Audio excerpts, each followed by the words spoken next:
Como de costumbre, los lunes hay más material que lo normal por todo lo que se acumula durante el fin de semana, pero dos cosas que quisiera tratar, Benito, en este bloque de mi parte. Yo sé que tú tienes ahí un temario, pero primero lo primero, como se dice, desear una pronta y rápida recuperación total a nuestro compañero de trabajo Randy Ortiz del programa Mañana Boreal y del Café con Leche que realizamos en esta misma planta televisora desde las 7 de la mañana y hasta las 9. Hoy fue sometido a un procedimiento donde se le colocaron dos stent. Randy había presentado después de la marcha o el sábado una situación que se le determinó que fue una... Dios mío, ahora sí. Tenía una arteria tapada, según las explicaciones. Tenía la arteria tapada, pero un pequeño dolor en el pecho, fue a chequearse y ahí se determinó que tenía la obstrucción en una arteria. Gracias a Dios esta tarde, para los que han estado preguntando sobre el estado de salud de Randy, que habíamos dicho esta mañana, pues ya se realizó el cateterismo y ya nuestro amigo está en recuperación. Esperamos tener a don Randy lo más pronto posible después de esto que le cambiaron las tuberías, se le revisaron sí, las tuberías. Viene con más ánimo. habrá que cortarle el cable del micrófono después que venga nuevo. Miren, el Banco Central anunció el aumento de la tasa de política monetaria en 25 puntos. Siguiendo, por supuesto, la tendencia de prácticamente todos los bancos centrales del mundo que han creado esta iniciativa, o sea, han aplicado esta iniciativa durante el último año para una forma de contrarrestar la inflación o lograr bajar la inflación recogiendo más dinero. Y por supuesto sacando del torrente de circulación monetaria aquellas emisiones que se hicieron para calentar la economía y crear una demanda. El tema económico y sobre todo el equilibrio económico no es una varita mágica ni es un 2 por 2 que dan 4. Es una política de seguimiento día a día y fíjense lo que está pasando ahora. Para poner en contexto lo que significa la medida del Banco Central, la tasa entonces pasa de 8 puntos a 8.25 anual. Esa es la tasa de política monetaria. La tasa de facilidad permanente de expansión de liquidez, o sea, que se conoce como la repos, o esos son los depósitos a un día que hacen los bancos con el Banco Central, pasa entonces de 8.5 a 8.50 a 8.75. Y la overnight, que es el depósito ya a más plazo, pasa de 7.50 a 7.75 anual.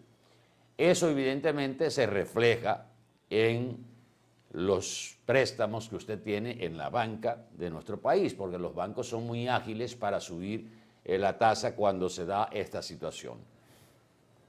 La herramienta que han estado utilizando los bancos centrales, comenzando por el nuestro, el de Estados Unidos, que es la Reserva Federal, el Banco Europeo de la zona euro, también todos han utilizado esta herramienta para sacar de circulación dinero. Se habla de 320.000 millones de dólares, que fue el último aumento de la tasa de política monetaria de la Reserva Federal de Estados Unidos. Significará que la economía norteamericana sacará de esa cantidad de dinero que va a afectar innegablemente el crecimiento de Estados Unidos, pero asimismo afecta el crecimiento de República Dominicana, el crecimiento del Producto Interno Bruto en China, que depende también de dinero, de demanda del mercado norteamericano.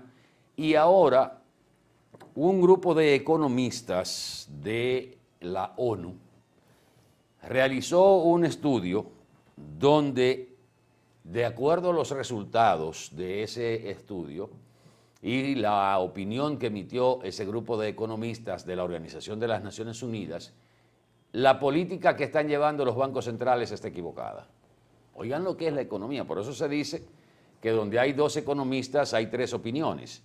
Este grupo de economistas encargado por la ONU para trabajar el tema de la inflación y las medidas que han tomado los bancos centrales ha concluido que se están tomando realmente estas medidas que en los años 70 fueron las mismas medidas que se implementaron y que fracasaron.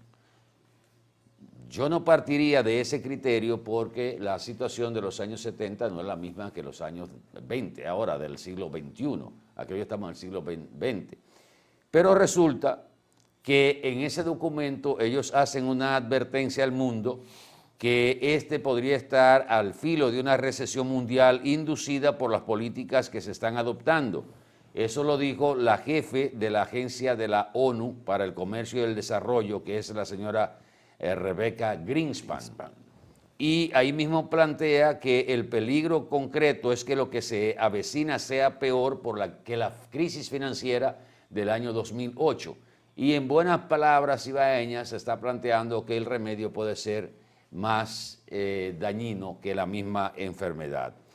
Los responsables de las políticas se han centrado en rebajar las presiones inflacionarias mediante políticas monetarias restrictivas con la esperanza de que los bancos centrales pueden lograr un aterrizaje suave y evitar una gran recesión, pero el remedio, cito, podría ser peor que la enfermedad. El informe, reitero, elaborado por la Agencia de la ONU para el Comercio y el Desarrollo, considera que los gobiernos no han aprendido la lección y están repitiendo las mismas políticas que fracasaron en la década de los 60 y los 80, de los 70 y de los 80, para contener la inflación y que más bien llevaron a profundas crisis económicas.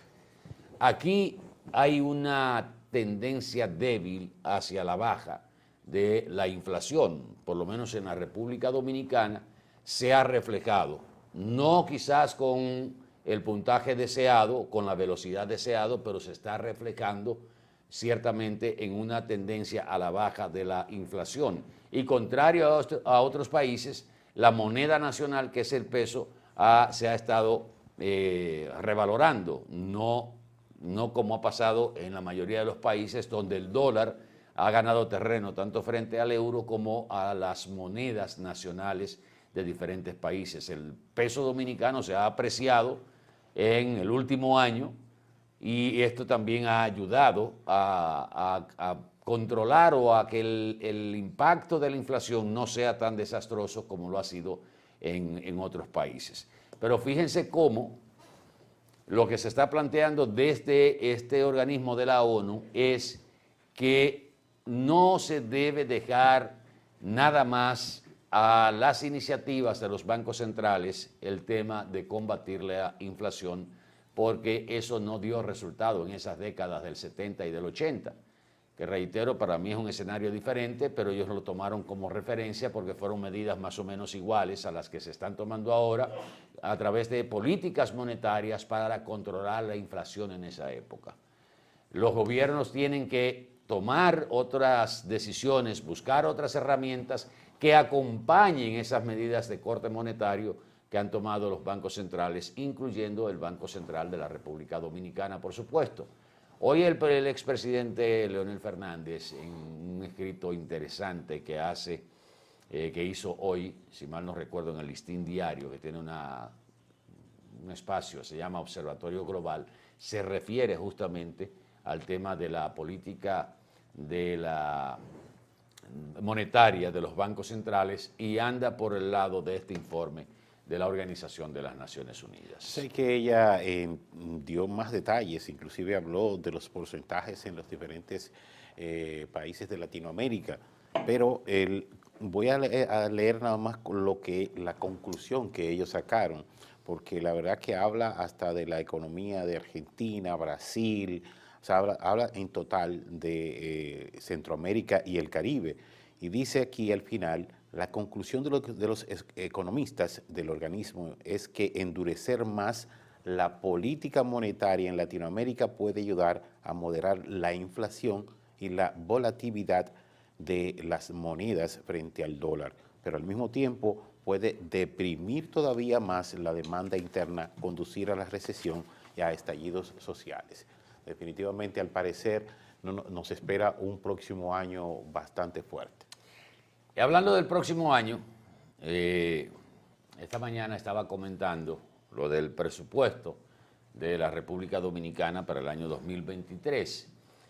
Y el presupuesto, evidentemente, que es una proyección de lo que serán las inversiones del gobierno central, el Estado Dominicano en sentido general, en el próximo año. Por eso nosotros hemos dicho, si usted no ve que una obra que usted está reclamando para su comunidad, como legislador, como alcalde, como funcionario, usted no lo ve en el presupuesto, descarte que se vaya a hacer porque difícilmente lo puedan ejecutar si no está en el presupuesto. Pero para Santiago hay buenas noticias. En el presupuesto del año 2023, para el monorriel de Santiago, se están destinando 15.000 millones de pesos. Para el teleférico de Santiago están contemplados 4.500 millones de pesos. El teleférico de Santo Domingo, 250 millones.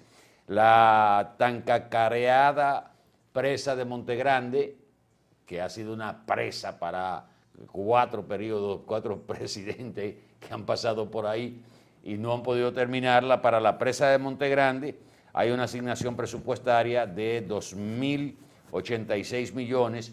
Para la línea 12 del metro hay una asignación de 8.353. Hay un capítulo de aumento para la policía. Los policías tienen aquí una partida de 2.175 millones. Los miembros del ejército también tendrán un aumento contemplado en el presupuesto equivalente a 2.844 millones. La reforma policial tiene asignada 4.000 millones de pesos para el año que viene. El subsidio eléctrico, 70.000 millones de pesos. Ese es el que se lleva la milla en el presupuesto que está contemplado para el año 2023. 20.000 millones de pesos están contemplados como reserva para el subsidio a los combustibles. Igual para el programa Supérate, que también se le aumenta en 30.000 millones de pesos. Bono gas, 7.891 millones de pesos. Bono familiar y bono luz, 4.536. Aumento de raciones de comedores económicos, ese tiene 520 millones de pesos. El subsidio para los corredores, eso es lo que está implementándose en la capital, 500 millones de pesos. El incremento de cápita para el régimen subsidiado y pensiones de la Seguridad Social tiene 2.300 millones de pesos, así como también el programa de medicamentos de altos costos tiene 7.315 millones y finalmente el programa Vivienda Feliz tiene 4.000 millones de pesos. Esas son las principales prioridades que tiene el gobierno como inversión para el próximo año, los capítulos con más dinero. Antes hay que felicitar, señores, el tema de este programa no es deportivo, ni lo pretende, pero evidentemente que la despedida de Pujols este fin de semana en San Luis, como está deseoso y está insistiendo en que Pujols siga porque puede romper el próximo récord de jonrones, pero yo creo que él está tomando una decisión correcta, despedirse. Lo mismo pasó con David Ortiz, ¿usted se acuerda? Sí. Que el último año también estaba en unas condiciones excelentes, pero en el caso de Pujols también está demostrando unas condiciones extraordinarias, pero lo bueno es despedirse con esa imagen a tiempo. Estamos estando a tiempo. Así es. Para que la gente después no empiece a hablar de que si le va mal en el año que viene debió retirarse, porque aquellos mismos que dicen que es posible ahora alcanzar el próximo récord de jonrón Si no le va bien el año que viene, entonces son los primeros que van a decir que Albert Pujol tiene que retirarse. Nos vamos a publicidad un momentito. Cuando regresemos, el señor Benito entonces entra al bate.